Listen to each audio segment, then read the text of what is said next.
ওদিকে ভোট শেষ হতেই অশান্তি শুরু জঙ্গিপুরে। বিজেপি এজেন্টকে বেধড়ক মারধর। রঘুনাথগঞ্জের ৬৬ নম্বর বুথে উত্তেজনা। আহত বিজেপি কর্মী অশোক কর্মকার। হাসপাতালে ভর্তি আহত বিজেপি কর্মী। হামলার ঘটনায় রাতে রাস্তা অবরোধ করে বিক্ষোভ বিজেপির। রাস্তায় বসে বিক্ষোভ দেখান বিজেপি প্রার্থী ধনঞ্জয় ঘোষ। বিজেপি কর্মীদের সঙ্গে ধস্তাধস্তি।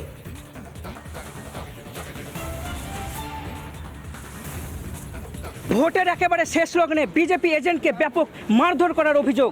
এই অভিযোগের ভিত্তিতে উত্তপ্ত পরিস্থিতি সৃষ্টি হয় রঘুনাথগঞ্জের গনকোর এলাকায়। আর এই ঘটনার প্রতিবাদে বিজেপির তরফ থেকে বিক্ষোভ প্রদর্শন করা হয়, রাস্তা অবরোধ করা হয়। এর ফলে কিন্তু পুলিশের সঙ্গে ব্যাপক ধস্তাধস্তি হয়। বিজেপির অভিযোগ, পুলিশ জোরপূর্বকভাবে বিজেপি নেতাকর্মীদের সঙ্গে অসভ্য আচরণ করেন এবং এর পাশাপাশি তাদেরকে রাস্তা থেকে তুলে দেওয়ার চেষ্টা করে। এই মুহূর্তে রয়েছে জঙ্গিপুরের যিনি বিজেপি প্রার্থী ধনঞ্জয় ঘোষ, তার সঙ্গে কথা বলার চেষ্টা করব। আমাদের পোলিং ইনচার্জ অশোক কর্মকার, পোলিং এজেন্ট অশোক কর্মকারকে যেভাবে গণহারে তাকে আক্রমণ করা হয়েছে, তাকে এমনভাবে প্রাণঘাতক হামলা করা হয়েছে, উনি হসপিটালে শয্যায় পড়ে আছেন। এমতো অবস্থায় পুলিশকে জানিয়ে যখন কোনো কাজ না হয়েছে তখন আমরা ধর্নায় বসি। শুধু তাই নয়, সেকেন্দারা অঞ্চলে বিভিন্ন অঞ্চল থেকে পোলিং এজেন্টকে বাড়ি থেকে বের করে দেওয়া হয়েছে। তারা বা ঘর ছাড়া, তারা কোথায় আছে জানি না। বাড়ির লোকজন কান্নাকাটি করছে, তাদের আমাদের বাড়ি থেকে তাদের তাড়িয়ে দেওয়া হয়েছে। এই ধরনের এই মতো অবস্থায় আমরা সব কিছু জানিয়ে যখন কিছু না হয় বিক্ষোভে আমরা বসি এবং বিক্ষোভে বসার 10 মিনিটের মধ্যে যেভাবে আমাদের কার্যকর্তাদের ওপরে গণহারে লাঠিচার্জ করেছে, যেভাবে পুলিশ গন্ডাদের মতো লাঠিচার্জ করেছে, শুধু তাই নয়, আমার ওপরে যেভাবে লাঠিচার্জ, আমার দেহরক্ষীর ওপরে যেভাবে লাঠিচার্জ, আমার দেহরক্ষীর হাত ভেঙে গেছে। যেহেতু তৃণমূলের দালালি করে সমস্ত পুলিশ প্রশাসন, তাই সেটাকে তারা সহ্য করতে পারছে না।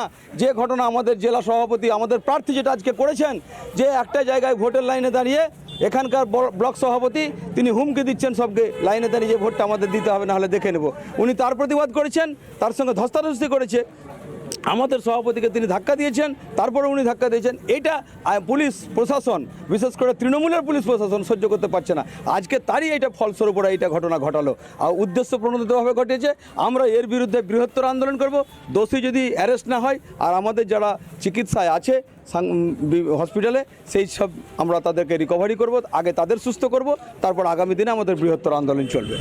বিজেপির যিনি প্রার্থী ধনঞ্জয় ঘোষ, এর পাশাপাশি বিজেপির অন্যান্য নেতাকর্মীরা জানালেন যে তাদেরকে উদ্দেশ্য প্রণোদিতভাবে লাঠিচার্জ করা হয়েছে, তাদের ওপর প্রহার করা হয়েছে।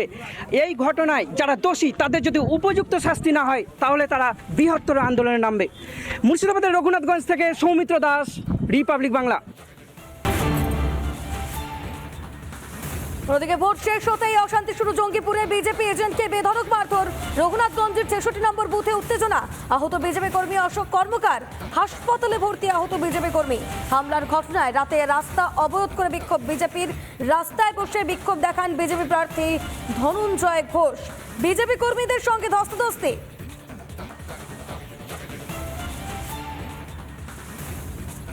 ভোটের একেবারে শেষ লগ্নে বিজেপি এজেন্টকে ব্যাপক মারধর করার অভিযোগ। এই অভিযোগের ভিত্তিতে উত্তপ্ত পরিস্থিতি সৃষ্টি হয় রঘুনাথগঞ্জের গনকোর এলাকায়। আর এই ঘটনার প্রতিবাদে বিজেপির তরফ থেকে বিক্ষোভ প্রদর্শন করা হয়, রাস্তা অবরোধ করা হয়। এর ফলে কিন্তু পুলিশের সঙ্গে ব্যাপক ধস্তাধস্তি হয়। বিজেপির অভিযোগ, পুলিশ জোরপূর্বকভাবে বিজেপির নেতাকর্মীদের সঙ্গে অসভ্য আচরণ করেন এবং এর পাশাপাশি তাদেরকে রাস্তা থেকে তুলে দেওয়ার চেষ্টা করে। এই মুহূর্তে রয়েছে জঙ্গিপুরের যিনি বিজেপি প্রার্থী ধনঞ্জয় ঘোষ, তার সঙ্গে কথা বলার চেষ্টা করব।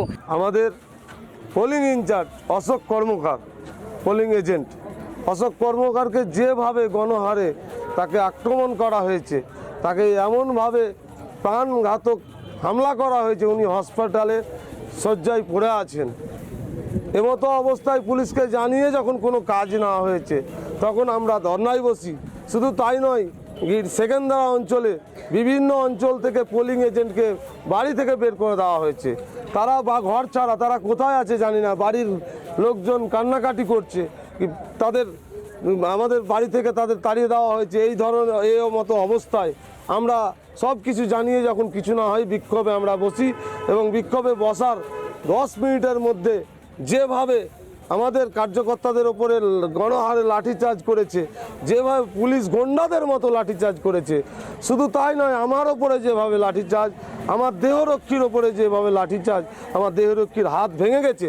যেহেতু তৃণমূলের দালালি করে সমস্ত পুলিশ প্রশাসন, তাই সেটাকে তারা সহ্য করতে পারছে না। যে ঘটনা আমাদের জেলা সভাপতি, আমাদের প্রার্থী যেটা আজকে করেছেন, যে একটা জায়গায় ভোটের লাইনে দাঁড়িয়ে এখানকার ব্লক সভাপতি তিনি হুমকি দিচ্ছেন সবকে, লাইনে দাঁড়িয়ে যে ভোটটা আমাদের দিতে হবে, না হলে দেখে নেব। উনি তার প্রতিবাদ করেছেন, তার সঙ্গে ধস্তাধস্তি করেছে, আমাদের সভাপতিকে তিনি ধাক্কা দিয়েছেন, তারপরে উনি ধাক্কা দিয়েছেন। এটা পুলিশ প্রশাসন, বিশেষ করে তৃণমূলের পুলিশ প্রশাসন সহ্য করতে পারছে না। আজকে তারই এটা ফলস্বরূপ ওরা এটা ঘটনা ঘটালো, আর উদ্দেশ্য প্রণোদিতভাবে ঘটেছে। আমরা এর বিরুদ্ধে বৃহত্তর আন্দোলন করব। দোষী যদি অ্যারেস্ট না হয়, আর আমাদের যারা চিকিৎসায় আছে হসপিটালে, সেই সব আমরা তাদেরকে রিকভারি করব, আগে তাদের সুস্থ করব, তারপর আগামী দিনে আমাদের বৃহত্তর আন্দোলন চলবে। বিজেপির যিনি প্রার্থী ধনঞ্জয় ঘোষ, এর পাশাপাশি বিজেপির অন্যান্য নেতা কর্মীরা জানালেন যে তাদেরকে উদ্দেশ্য প্রণোদিতভাবে লাঠিচার্জ করা হয়েছে, তাদের ওপর প্রহার করা হয়েছে। এই ঘটনায় যারা দোষী তাদের যদি উপযুক্ত শাস্তি না হয়, তাহলে তারা বৃহত্তর আন্দোলনে নামবে। মুর্শিদাবাদের রঘুনাথগঞ্জ থেকে সৌমিত্র দাস, রিপাবলিক বাংলা।